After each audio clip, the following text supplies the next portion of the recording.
Estamos en el nivel de noveno año en educación cívica, la segunda unidad.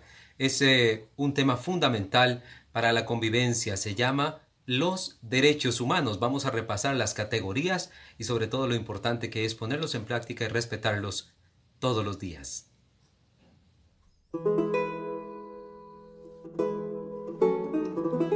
Efectivamente, la unidad 2 de Educación Cívica en noveno año habla de los derechos humanos para todas las personas. Y cuando dice todas, lo hace refiriéndose a todas las etnias, grupos sociales, económicos, color de piel, religión, simpatía política o nacionalidad. Esto nos ha costado muchísimo entenderlo a través de la historia de la humanidad porque hemos tenido desgraciadamente la tendencia de clasificar a las personas de acuerdo a esas condiciones y darles más o menos importancia por las mismas. Antes de iniciar con algunos conceptos muy importantes, vamos a observar brevemente esta imagen.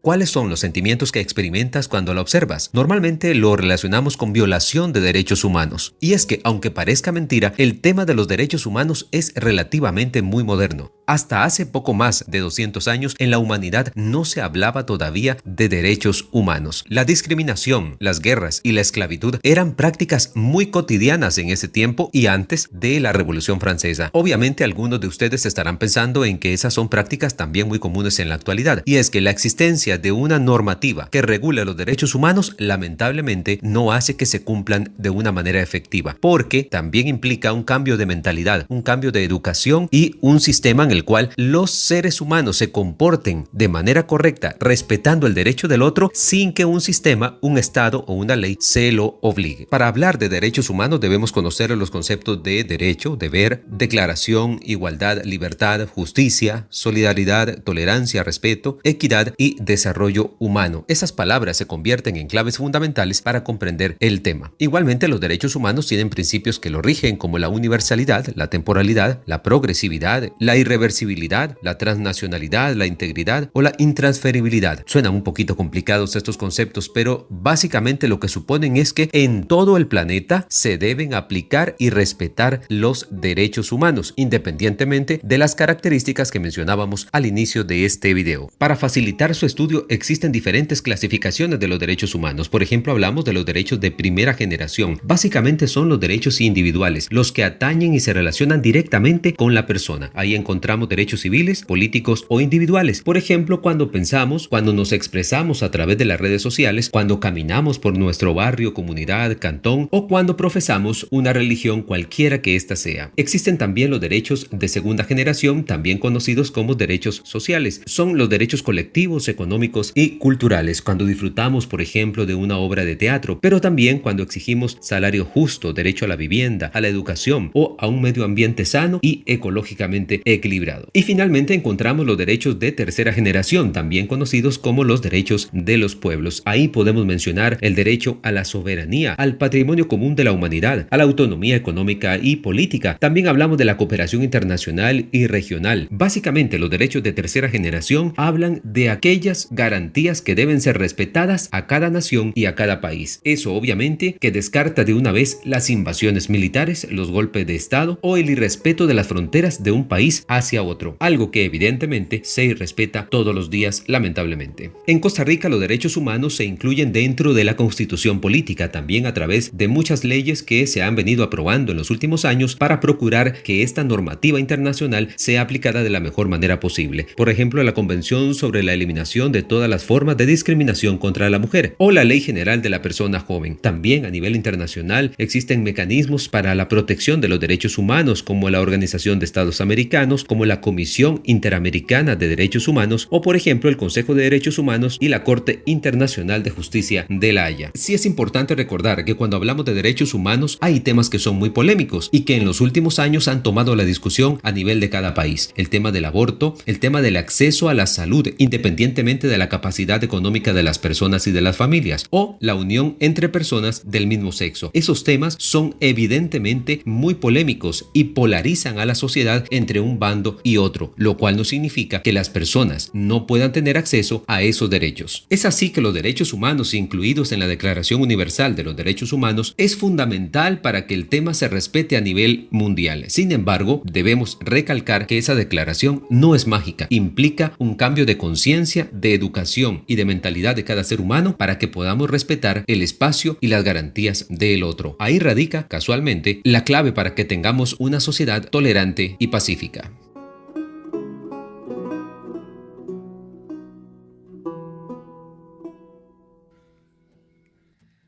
Muy buenas, saludos cordiales. Les habla el profesor José Pablo Ramírez, docente en Estudios Sociales y Educación Cívica. No olvides comunicarte conmigo a través de estas vías en las cuales podemos conversar e interactuar para evacuar dudas y apoyarte en tus estudios. Que tengas muchos éxitos en esas metas que te has establecido. Saludos especiales.